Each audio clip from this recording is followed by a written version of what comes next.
नमस्कार, मी उत्तम Kumar ABC news मराठीमध्ये आपल्या सगळ्यांचं मनापासून स्वागत करतो.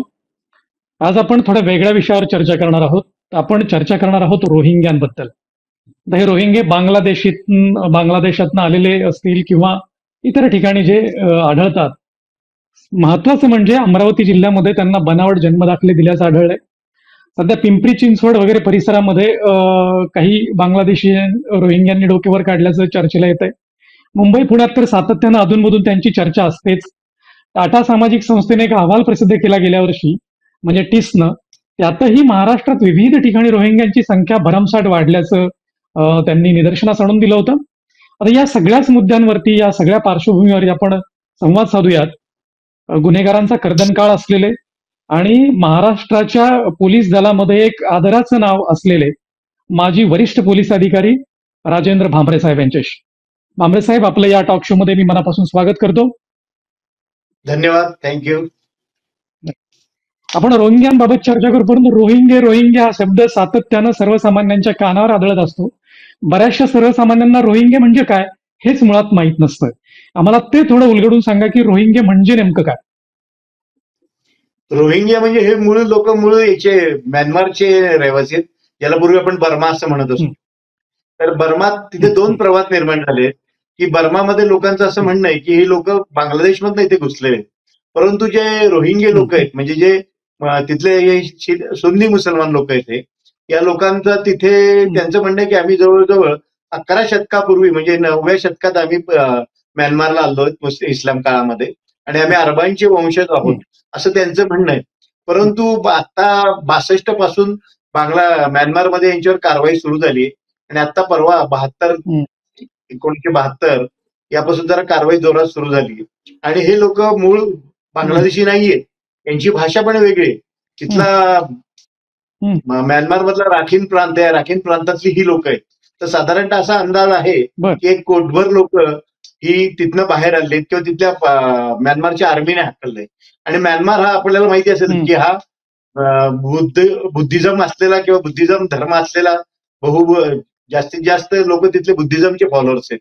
त्यामुळे यांच्यात तिथे हे म्यानमारमध्ये हे मुस्लिम जे आहेत आता जे आपल्याकडे आलेत हे तिथे मायनॉरिटी मध्ये होते, परंतु ते एकत्रित राहत असल्यामुळे काही वांशिक दंगे झालेत आणि काही जातीय दंगे झाले. त्याच्यामध्ये मग ती लोक सगळे लोक चिडलीत, मग पब्लिक प्लस आर्मी असं एकत्र येऊन तिथून त्या म्यानमार मधनं त्या लोकांना तिथून हाकललेलं आहे. ही भाषा पण वेगळी बोलतात, बंगाली लोकांपेक्षा ही भाषा वेगळी बोलतात. म्हणजे आपल्याकडे जे घुसखोर आहेत ते बांगलादेशी वेगळे आहेत आणि म्यानमार मधले हे रोहिंगे वेगळे, म्हणून यांना रोहिंग्या म्हणतात. बर, अगदी महत्वाचं की हे बांगलादेशी पण नाहीत, हे मूळचे म्यानमारचे. परंतु बऱ्याच जण आपला गैरसमज असतो की बांगलादेशातनं आलेले म्हणजेच रोहिंग्या, असं एक सार्वत्रिक समज आहे. आता महाराष्ट्रात, आपण महाराष्ट्रापुरतं जर बोलायचं झालं, महाराष्ट्रात कुठं कुठं त्यांचा अधिक उद्रेक आहे किंवा कुठं कुठं आश्रयाला? बेसिकली ही लोक ग्रामीण भागात तर कुठे नाहीच आहेत, कारण ग्रामीण भागात गेली तर लगेच ओळखू येतील. विशेषतः बांगलादेशीच्या बद्दल थोडेफार लोक जागृत झालेले आहेत.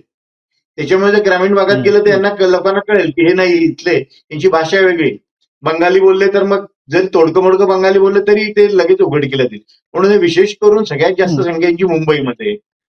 पुण्यामध्ये आज बघितलं आपण तर पुण्यामध्ये आतापर्यंत माझ्या माहितीप्रमाणे देहू रोडला 4 म्यानमारचे लोक पकडले, रोहिंगी मुसलमान पकडले गेलेत. त्यांच्यावर डिपोर्ट केले, त्यांना कारवाई केली, त्यांच्यावर गुन्हे वगैरे दाखल करून. याच्या व्यतिरिक्त पुणे परिसरामध्ये दुसरे कुठलेही आतापर्यंत रोहिंगे पकडले गेले नाहीयेत. परवा जी कारवाई झाली माझ्या मते पिंपरी चिंचवडला कुदळवाडीला, त्या कारवाईतही आतापर्यंत एकही रोहिंगे सापडलेले नाहीये किंवा त्याचं काही मागमुसे आपल्याला लागलेलं नाही. परंतु ही लोक आहेत आणि ही साधारणतः मिसळली इंडस्ट्रियल एरिया आहे. तर तुम्ही मगाशी अमरावतीचं सांगितलं, अमरावती असेल, नागपूर असेल, या ठिकाणी ही लोक गेलेली आहेत. पण यांचं प्रमाण जास्तीत जास्त हे आपल्याकडे महाराष्ट्रात फार कमी आहे. त्यातल्या त्यात सगळ्यात जास्त प्रमाण हे मुंबईमध्ये. Tata institute of social science TISS ने जो एक अहवाल प्रसिद्ध केलाय, त्या अहवालात त्यांचं म्हणणं आहे की यांचं प्रमाण मुंबईत जास्त आहे आणि मुंबईत यांची संख्या वाढत आहे. त्यांचं म्हणणं आहे की मुस्लिम टक्का जो होता मुंबईतला, तर मुस्लिम टक्का हा जवळजवळ स्वातंत्र्यानंतर जर अभ्यास केला तर साधारण एक 12-13 टक्क्यांनी मुस्लिम टक्का वाढला असं TISS म्हणणं आहे. आणि त्या वाढलेल्या टक्क्यामध्ये जास्त प्रमाण बांगलादेशी आणि रोहिंग्या मुसलमानांचं आहे असं त्यांचं म्हणणं चाललंय. बरोबर म्हणताय साहेब तुम्ही की मुस्लिम आणि रोहिंग्या मुसलमानांचं संख्या किंवा अहवालामध्ये ते नमूद केले त्यांनी 12 ते 13% वाढ झाल्याच. पण यांना ओळखायचं कसं मग? समजा इतर शहरांमध्ये असतील, त्यांना ओळखायचं कसं किंवा प्रशासनीय पातळीवर काय हालचाली होत आहेत ओळखण्यासाठी? नाही, आता ओळखायचं तर प्रमाण असं होतं की हे जी बांगलादेशी बोलतात ती बांगलादेशी काही फ्लुएंट नसते, ती वेगळी बांगलादेशी असते. त्याच्यामुळे हे काय करतात, ते शक्यतो हिंदी बोलण्याचा प्रयत्न करतात. आता तुम्ही जर देहू रोडचं बघितलं, देहू रोडला जवळजवळ 10-12 वर्षापासून या लोकांनी घरं जमीन विकत घेऊन घरं बांधलेली होती. त्याच्यामुळे ते इतके मिक्सअप झाले होते की ते ओळखणं कठीण होतं, नाही तर मग ते ओळखले असतात आतापर्यंत. म्हणून हे यांचं कागदपत्र बघणे किंवा यांच्याजवळ काही संशयास्पद वाटतायत का, म्हणजे उदाहरणार्थ आता आम्ही बांगलादेशी बऱ्याचदा आपल्याला माहिती असेल की ज्या प्रॉस्टिट्यूशन एरिया आहे, रेड लाईट एरिया, त्या रेड लाईट पुण्यासारखं घ्या, याच्यामध्ये जास्तीत जास्त मुली या बंगाल आणि बांगलादेश मधल्या आहेत. तर या बांगलादेश मधल्या आहेत, तर मग आम्ही हे करताना काय करतो की इथे काही बंगाली जाणणारे जी लोक असायची, उदाहरणार्थ बंगाली कारागीर आहेत सोनारी याच्यामध्ये, तर त्या सोनारांच्या याच्यातला बंगाली कारागीर बरोबर नेलं तर त्याला लगेच कळायचं की साहेब ही बंगाली भाषा बोलतोय, पण ही बंगालची नाही, ही बांगलादेशची भाषा. तर अशा प्रकारे काही माणसं बरोबर घेऊन सोर्सेस मार्फत आपल्या की ही लोक कुठली आहेत, त्यांची कागदपत्र तपासणं. अर्थात ही कागदपत्र आपण बघतोच की ही 500 रुपयात आणि 2000 रुपयामध्ये कुठेही आधार कार्ड तयार होऊन मिळतंय, त्यांना जन्माचे बनावट दाखले दिले जात आहेत. इतकं सिरियस मॅटर आहे, पण लोक इतकं लाईटली घेत आहेत की हा राष्ट्राशी डायरेक्ट सुरक्षेचा प्रश्न आहे. मी तर म्हणतो या लोकांना राष्ट्रद्रोहाचे गुन्हे दाखल करावे ज्यांनी यांना मदत केली, कारण हा राष्ट्राशीच खिलवाड याला म्हणता येईल किंवा ज्या खेळणं म्हणतात ज्याला, अशा प्रकारचं वागणं यांचं आहे. तर अशा प्रकारे यांच्यावर शोधून यांच्यावर कारवाई करणं आणि डिपोर्ट करणं हा एक महत्वाचा प्रश्न आहे. परंतु आता प्रश्न हाही निर्माण होतो की डिपोर्ट कुठे करायचं यांना? म्यानमारचं म्हणतंय आमचा नाही नागरिक, बांगलादेशी म्हणतात हे आमच्याकडे नाहीच आलेत, हे तिकडे आलेत. पोलिसांपुढे किंवा प्रशासनापुढे हा फार मोठा प्रश्न आहे की यांना डिपोर्ट कुठे करायचं. खरंय खरंय, तुम्ही म्हणता की यांना जरी सापडवलं, जरी कायदेशीर कारवाई केली, तरी यांना पाठवायचं कुठे, यांना सोडायचं कुठं, हा एक मोठा गंभीर प्रश्न आहे. पण मग आपण तरी का सहन करायचं, किंवा कुठल्याही भूमीने हे का सहन करायचं? कारण तिथलं संपूर्ण समाज जीवन त्यांच्यामुळे जर विस्कळीत होत असेल, भविष्यात तुम्ही आता अत्यंत महत्वाचा मुद्दा मांडला की राष्ट्राच्या सुरक्षेशी तडजोड होऊ शकते, एखाद्याच्या डोक्यामध्ये कुणाच्या डोक्यात काय येऊ शकतं हे सांगता येत नाही कधी. तर अशा वेळेला त्यांना ठेवून का घ्यायचं, त्यांच्यावर कायदेशीर कारवाई का करता येत नाही? नाही, हे फार गंभीर प्रकरण आहे. ते आपण जी चर्चा करतोय ते इतकं लाईट नाहीये प्रकरण. आता जम्मू काश्मीरमध्ये जे मिळाले रोहिंगे, ते हे ड्रग्ज मध्ये होते, टेररिझम मध्ये यांचे कनेक्शन उघडकीला आले. बेसिकली यांनी एक आर्मी तयार केली आहे म्यानमारच्या आर्मीच्या विरुद्ध लढण्यासाठी. आराकान आर्मी म्हणून आपल्याला माहिती येतो शब्द, अलीकडे येतो आराकान आर्मी. तर आराकान आर्मीकडे स्वतःच एक सैन्य तयार झालेलं आहे. हे लष्करी प्रशिक्षित लोक आहेत त्यांच्यात, आणि ही जी लोक ही लष्करी प्रशिक्षित आहेत, त्याच्यामुळे ही रेडीमेड येऊ शकतात. आता बांगलादेशमध्ये तख्तापलट झाल्यानंतर पाकिस्तानने फार मोठ्या प्रमाणात बांगलादेशात आपल्या हालचाली वाढवल्या. आपल्याला बातम्याही आपण ऐकल्या असतील की पाकिस्तानच्या लोकांनी बरीचशी शस्त्रास्त्रही बांगलादेशात दिली, ती आराकान आर्मीच्या हातात आहे. आणि असे लष्कर प्रशिक्षित जर टेररिस्ट आपल्याकडे घुसले तर 8-9 टेररिस्ट 26/11ला आपली काय दशा केली हे आपल्या सगळ्यांना माहिती आहे. मग असे जर ठिकठिकाणी जर निर्माण झाले लोक 100-200 जर तयार झाले, तर यांनी जर आपल्या विरुद्ध काही कारवाई केली तर ती किती गंभीर स्वरूपाची असू शकते हे आपल्याला बघितलं पाहिजे. आणि हे लोक ऑलरेडी ड्रग्ज रॅकेटमध्ये आहेतच. यातली काही माणसं आपल्याकडे ईस्टर्न स्टेट्समध्ये 7 सिस्टर्स मध्ये गेली आहेत. आता जे आपले मणिपूर वगैरेचा प्रश्न आहे त्याच्यामध्ये यांचा मोठ्या प्रमाणात हात आहे, आणि यांना पाकिस्तानच्या ISIचेही मोठ्या प्रमाणात फूस आहे. प्लस बांगलादेशची जी गुप्तचर संघटना आहे किंवा बांगलादेश सरकार आहे त्यांची पण यांना मोठ्या प्रमाणात फूस आहे. त्याच्यामुळे, आणि आपल्याला माहिती असेल की आपली सगळ्यात मोठी जी बॉर्डर आहे आपल्या देशाची, ती सगळ्यात मोठी बॉर्डर बांगलादेशला आहे. कारण बांगलादेश 3 बाजूने आपण भेटला, आपण त्यांना कशा बघितलं तर. त्याच्यामुळे तिथे बऱ्याचशा ठिकाणी आपण फेन्सिंग केलंय. परंतु आता नवीन ज्या ठिकाणी फेन्सिंग नाहीये तिथे फेन्सिंग लावताना आता पण बघितलं की त्या लोकांनी खूप दंगे केले त्या लोकांनी पलीकडच्या बाजूने. तसंच काही ठिकाणी नद्या वाहत आहेत की त्या नद्याच आपली सीमा आहे. अशा वेळी नदीला कुंपण कसं घालायचं आपण, की नदी कशी क्रॉस करायची? मला आठवतं, आणि दुर्दैव असं आहे की आता बोलल्याशिवाय गत्यंतर नाही, की मी जेव्हा अनेकदा जे प्रॉस्टिट्यूशन मधले दलाल बांगलादेशी किंवा यांना पकडत होतो, किंवा ज्या नोटा आपण डुप्लिकेट तयार करतात, तर हे सगळे लोक बांगलादेशी असतात. आपला बंगालचा जो शेवटचा एक जिल्हा आहे त्या जिल्ह्यातनं ही लोक तिथे जाणून ती नोटा तयार करणं वगैरे करतात. यांना विचारल्यावर ते सांगतात की नदी पार करायची आमच्याकडनं फक्त सीआरपी वगैरे ज्या आपल्या बॉर्डर सिक्युरिटी फोर्स यांनी 600 रुपयात आम्हाला नदी पार करून दिली. नावेत बापरे बसायचं, बापरे 50-100 रुपये आणायचे, पैसे द्यायचे आणि निघून यायचे. म्हणजे हे इतकं गंभीर प्रकरण आहे की करणार कसं काय? म्हणजे आपण म्हणतो ना, कुंपणच शेत खायला लागल्यावर जायचं कुठे, असा एक प्रश्न निर्माण झाला.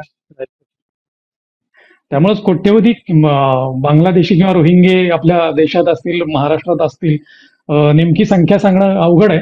पण साधारणपणे अंदाज आपल्या देशात 1 लाखभर लोक आलीत असं म्हणतायत रोहिंग्यांच्या बाबतीतली. बांगलादेशी तर 7-8 कोटीच्या आसपास आहे. बांगलादेशी जे लोकांचं तर 7-8 कोटीचे, अनेक बांगलादेशी आज पुणे शहरातही भरपूर प्रमाणात, विशेषतः माझ्या माहितीप्रमाणे ही लोक लेबर क्लासमध्ये असतात, स्किल्ड लेबर नाहीत ही लोक. ही जे अनस्किल्ड काम आहे तेच काम करतात. आणि स्किल्ड म्हणजे त्यातलं थोडंसं प्रिंटिंग व्यवसायात बांगलादेशी मोठ्या प्रमाणात आहेत इथे पण आपल्याकडे. बाकी मग कुठेतरी कन्स्ट्रक्शनच्या ह्याच्यावर जात असतील, साईटवर जात असतील, लेबर म्हणून काम करत असतील. इंडस्ट्रियल एरिया मोठा आहे आपल्याकडे पुण्यामध्ये. आणि आपण जरी म्हटलं तरी पुण्याच्या आसपास आता चाकण वगैरे किंवा हे सगळे मोठे इंडस्ट्रियल इस्टेट तयार झाले आहे.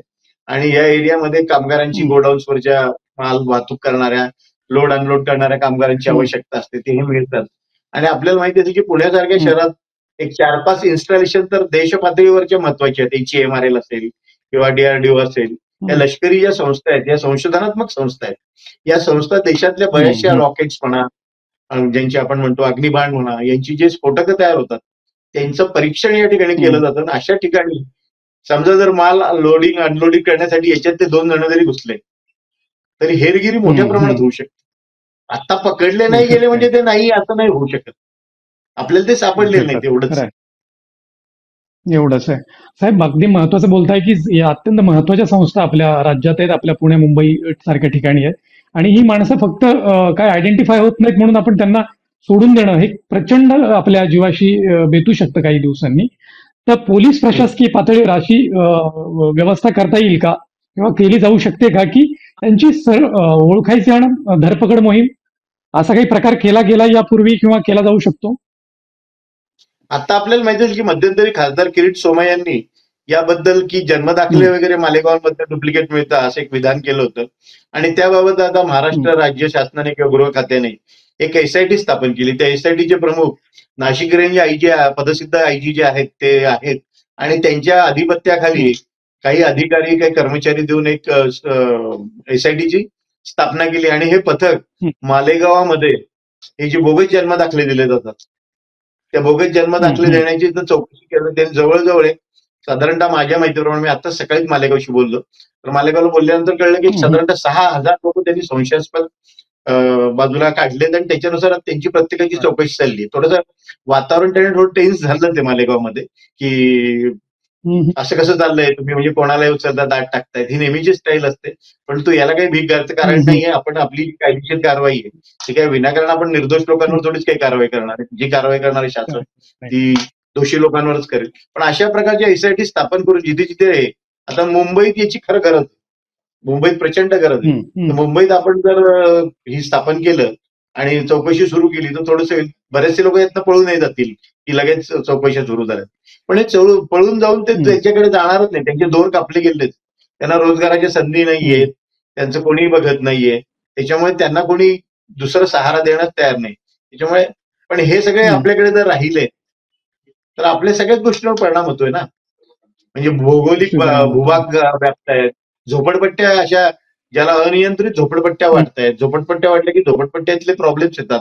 तिथे चालणारे अवैध धंदे, वाईट गोष्टी, तिथे काही काही झोपडपट्ट्यात आज अशी परिस्थिती आहे की तिकडे जर गेले तुम्ही, आता जम्मू काश्मीरची बातमी टीव्हीवर तुम्ही मध्यंतरी बघतो आपण की पोलीस गेले तिथे चौकशीला तर त्या लोकांनी त्यांच्या वस्तीचं कंपाऊंडचं दार लावून घेतलं, कुणी दार उघडायला तयार नाही.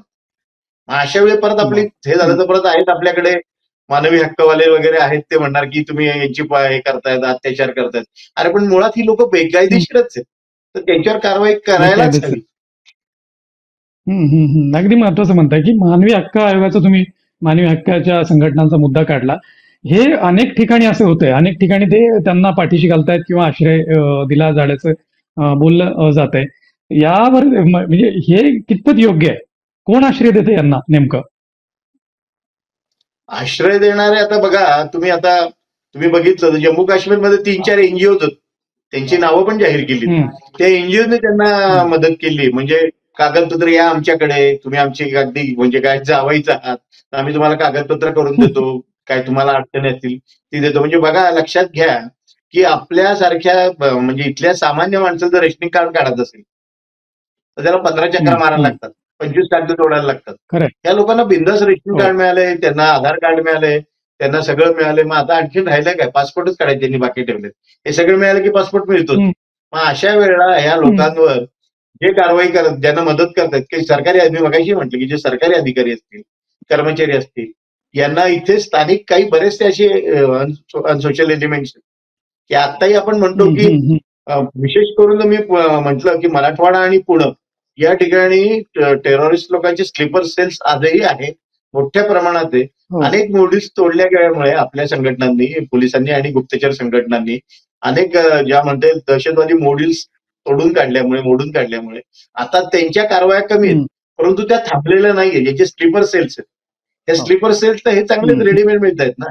लष्कर प्रशिक्षित आहे, त्यांना शस्त्रास्त्र माहिती आहे, थोडंसं ट्रेनिंग दिलं तर बॉम्ब बनवू शकतात, त्यांना स्फोटकांची माहिती आहे. या सगळ्या गोष्टी यांना जर तुम्ही, आता प्लॅटफॉर्मच तयार आहे यांचा, म्हणजे नवीन रिक्रुटमेंट करण्याची गरज नाहीये ना. ही लोक करू शकतात ना, आणि ही लोक आहेतच. सापडत नाही म्हणजे नाही असं नाही होत. सापडत नाही म्हणजे नाही असं नाही होत. अगदी मला असं वाटतं याला राजकीय पण थोडा वर जास्त असावा, कारण हे मतदारमध्ये कन्वर्ट होतात. मग दिल्लीचं उदाहरण सांगतो. दिल्लीमध्ये आता नुकतीच निवडणूक झाली. दिल्लीतल्या अनेक जणांना मतदार करून घेतलं गेलं आणि त्यांचा इम्पॅक्ट झाला पण बऱ्यापैकी. तर हा दूरदृष्टिकोन ठेवून राजकीय आश्रय पण दिला जात असावा.